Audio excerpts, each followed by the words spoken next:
आज हम सब लोग एक ऐसी घटना के बारे में बात करेंगे जिसे वर्ल्ड की सबसे बड़ी इंडस्ट्रियल डिजास्टर कहा जाता है।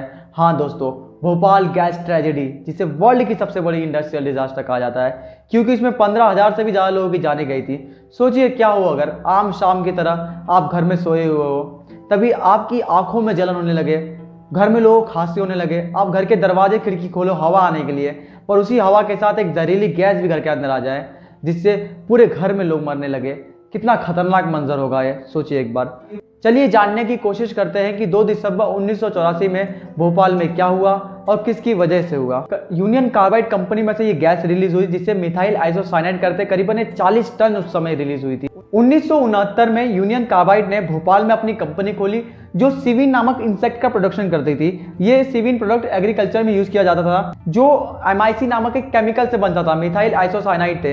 इस केमिकल को बाहर से इंपोर्ट करके मंगाया जाता था। 1980 के बाद जब कंपनी को नुकसान होने लगा तो कंपनी ने MIC को, मिथाइल आइसोसाइनाइड को बाहर से इंपोर्ट करने के बदले भोपाल में बनाना शुरू कर दिया और गवर्नमेंट ने इसकी परमिशन भी दे दी, जबकि ये बहुत ही खतरनाक केमिकल था। ये पहला रेड फ्लैग था, क्योंकि किसी भी शहर के आसपास में इतनी बड़ी केमिकल फैक्ट्री नहीं होनी चाहिए जो केमिकल को मिक्स करके कुछ बना रही है, क्योंकि केमिकल खतरनाक होते हैं एनवायरनमेंट के लिए और आसपास रहने वाले लोगों के लिए भी। लेकिन गवर्नमेंट ने इसकी परमिशन दे दी थी। और ऐसी कंपनियों को जो केमिकल का प्रोडक्शन कर रही है उन्हें कुछ क्राइटेरिया भी फॉलो करने पड़ते हैं, जैसे कि उन्हें इमरजेंसी अलार्म्स लगाने पड़ते हैं, भोपाल के लोगों को इन्फॉर्म करना पड़ता है कि ऐसे हालात में आपको करना क्या है। 2 अलार्म्स होते हैं जो कंपनी के अंदर एम्प्लॉयज के लिए होते हैं और दूसरे अलार्म्स होते हैं जो बाहर के लोगों को आगाह कर सके कि एक ऐसी घटना हो चुकी है। वहां की केमिकल कंपनी ने कुछ ऐसे प्रिकॉशंस नहीं बरते थे जिसकी वजह से ये दूसरी रेड फ्लैग। उसी समय 1981 में जब मार्केट में और कंपनियां आई जो केमिकल फर्टिलाइजर को बेचने लगे, जिसकी वजह से सिविंग की जो सेलिंग थी वो गिरने लगी,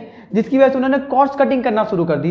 अब कॉस्ट कटिंग क्या होती है? कॉस्ट कटिंग में ये होता है कि ग्रेजुएटेड पर्सन के बदले अनग्रेजुएटेड पर्सन को हायर करना, एक्सपीरियंस वाले पर्सन के बदले जो अनएक्सपीरियंस उन्हें हायर करना, और किसी पाइप के अंदर प्रॉब्लम होने पर उसे रिप्लेस करने के बदले उसे रिपेयर कर दिया जाता था। ऐसी छोटी छोटी चीजें, अलार्म ठीक ना होना, इंडिकेटर्स का ठीक ना होना, सेफ्टी प्रिकॉशंस को पूरी तरह से इग्नोर कर देना, ये दूसरा फ्लैग। जैसा कि मैंने बताया कि MIC का प्रोडक्शन वहां पे शुरू हो चुका था, लेकिन सेलिंग घटने की वजह से MIC को स्टोर करके रखा जाने लगा और MIC को 3 बड़े बड़े अंडरग्राउंड टैंकर्स के अंदर स्टोर किया जाता था, जिसमें से पहले टैंकर को 60% फिल करना था, सेकंड टैंकर को 60% फिल करना, थर्ड टैंकर को ब्लैंक रखना था, क्योंकि इमरजेंसी केस में दोनों टैंकर के MIC को थर्ड टैंकर में ट्रांसफर करके किसी बड़ी घटना को रोका जाए। लेकिन प्रॉफिट को बनाए रखने के लिए उन्होंने तीनों टैंकर्स के अंदर उस रात को MIC फिल करके रखी थी, जो बहुत ही खतरनाक था। 2 दिसंबर 1984 घटना की रात जब पहली शिफ्ट खत्म करके दूसरी शिफ्ट के लोग आ रहे थे तो उन्होंने अपना डेली रूटीन का जो काम था वो फॉलो किया, जैसे पाइप्स को वॉश करना वाटर के थ्रू।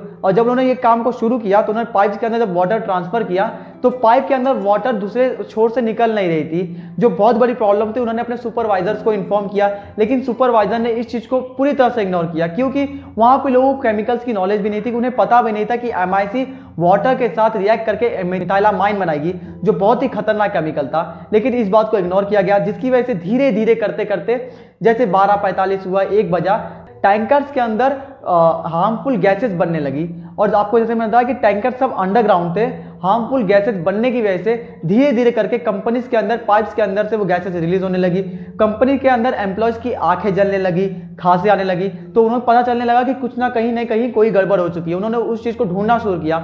उन्हें एक जगह से लीकेज भी मिली, लेकिन वो वहां से लीकेज बहुत कम ही हो रही थी, इसकी वजह से उन्होंने उस चीज को भी इग्नोर कर दिया। और धीरे धीरे वाटर और MIC ने कितना गंदा रिएक्शन किया, प्रेशर बढ़ने लगा और वहां पर जो इंडिकेटर्स थे जो टैंकर्स के अंदर के प्रेशर्स को मेजर करते थे वो भी काम नहीं कर रहे थे, जिसकी वजह से उन्हें पता भी नहीं चला कि घटना कितनी बड़ी होने वाली है।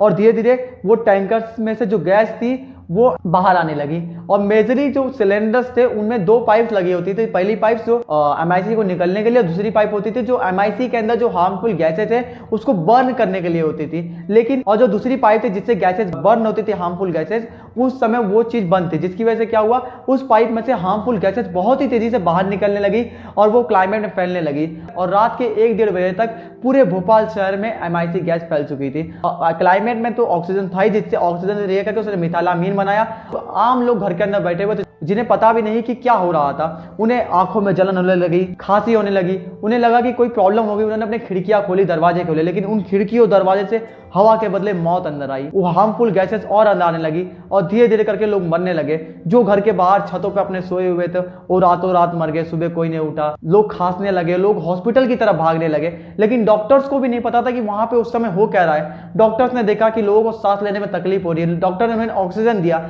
लेकिन MIC जो केमिकल था वो तो ऑक्सीजन के साथ रिएक्शन करने लगा और लोग मरने लगे। और उसी रात करीबन 5000 से भी ज्यादा लोगों की जान चली गई। कुछ लोग अगले दिन मरने लगे। सुबह सुबह सड़क पर जानवरों की लाशें दिखने लगी। अगले ही दिन यूनियन कार्बाइड ने अपनी टेक्निकल टीम भेजी कि वहां पे बचे हुए MIC को डेंजरस फॉर्म में से अनडेंजरस फॉर्म में कन्वर्ट करने के लिए। और अगले ही दिन वॉरेन एंडरसन जो इंडिया है उन्हें गिरफ्तार कर लिया गया, जो उस कंपनी के मालिक थे। लेकिन उसी दिन वो छूट भी गए और अपने देश भाग भी गए। और कई सालों तक, करीबन 8-9 साल तक केस लड़ने के बाद हमें $490 का उसने कंपनसेशन दिया। करीबन उस जमाने में वो 800 करोड़ के आसपास थे। लेकिन क्या पैसों से जान को तोला जा सकता था? उस समय गवर्नमेंट ने क्यों कुछ नहीं किया? क्यों उस घटना के सारे गुनाहगारों को छोड़ दिया गया? उस कंपनी के मालिक को, उस कंपनी के मालिक की, वॉरेन एंडरसन की 2014 में एक नेचुरल डेथ हो गई।